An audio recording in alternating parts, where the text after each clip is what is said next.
New York City's cold nights can sometimes pierce right through the soul. Glimmering apartments, luxury cars, smiling billboards, yet in the middle of all that light, some faces remain covered in silent darkness. One such face was Sophia's. She lay in a deserted corner of a park. In her arms were two tiny children, one barely 2 years old, the other perhaps just a few months.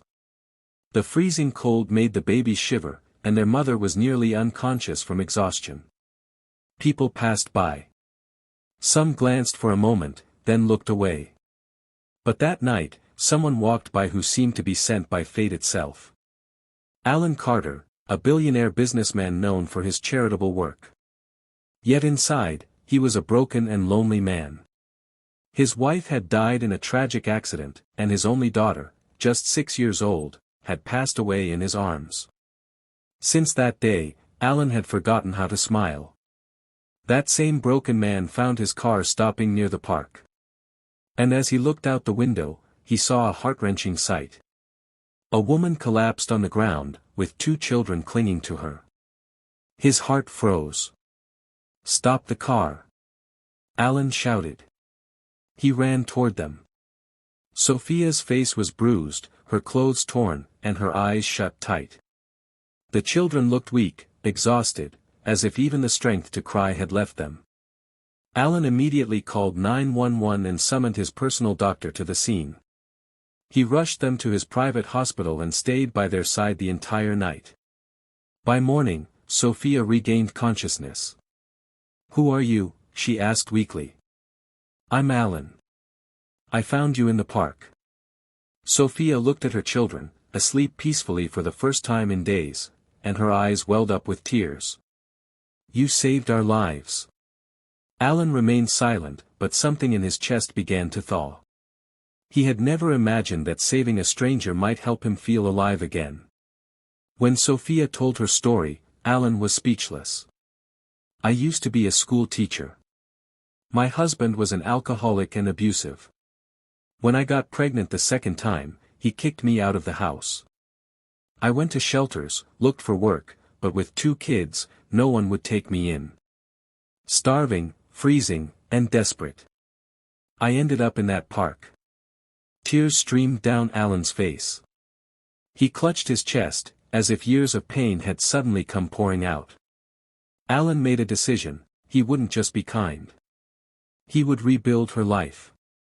He brought Sophia and the kids into his mansion, built a nursery for the children, and helped Sophia restart her teaching career. Sophia worked hard, determined to give her children the life they deserved. Everything seemed to be falling into place. The children were safe, Sophia was healing, and Alan finally felt peace after years of emptiness. But the world doesn't always understand kindness right away.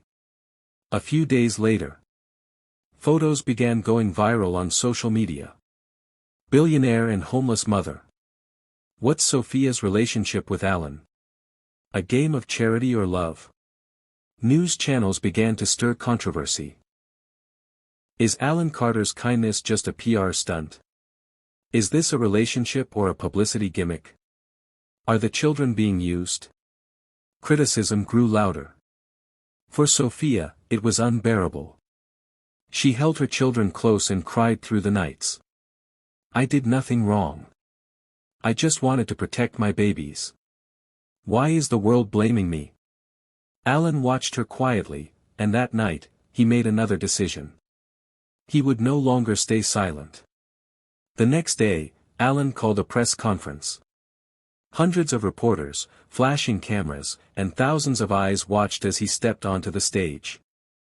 In his hand was a photo, the one taken the night he found Sophia unconscious in the park. "This photo, it changed my life," Alan began, his voice trembling, eyes filled with tears. "I saw a mother, shielding her children from the cold with her own broken body. I saw a woman who had been crushed, but had not given up. And when I saved her, I realized, she saved me too." Then, he called Sophia onto the stage. She stepped forward, shy yet steady, and held up a small backpack, the same one her son had that night in the park. "I never asked for help," she said, her voice soft but clear. But when my children were on the edge of dying, God sent me an angel. The entire hall went silent. Even the toughest reporters had tears in their eyes. Alan spoke again. This is not an affair. This is not a story. This is not drama. This is humanity. I'm only doing what every person should, hold someone before they completely break. The press conference ended. And the next morning, the internet had changed its tone. Alan Carter, not just a billionaire, but a true human being. Sophia's truth melted every heart. This story teaches us, kindness is never wrong. People apologized. Love poured in through messages. Thousands of women called Sophia a symbol of strength and resilience. Slowly, something beautiful blossomed between Alan and Sophia, a quiet love. A love born from pain, strengthened by sincerity, and nurtured with deep respect. One day, Alan took Sophia back to that same park and said, "This is where I first saw you, and that day, life returned to me. Will you be the life I've been waiting for, forever?" Tears shimmered in Sophia's eyes. She looked at her children, now laughing and playing freely. "I had lost everything, but through you, God gave me everything back." She stepped into his arms. And that same ground, where a broken mother once lay unconscious, became the foundation of a beautiful new beginning. Love, compassion, and the strength to feel another's pain. They don't come from wealth, they rise from a broken but healing heart. Alan didn't just change Sophia's world. He saved his own, too.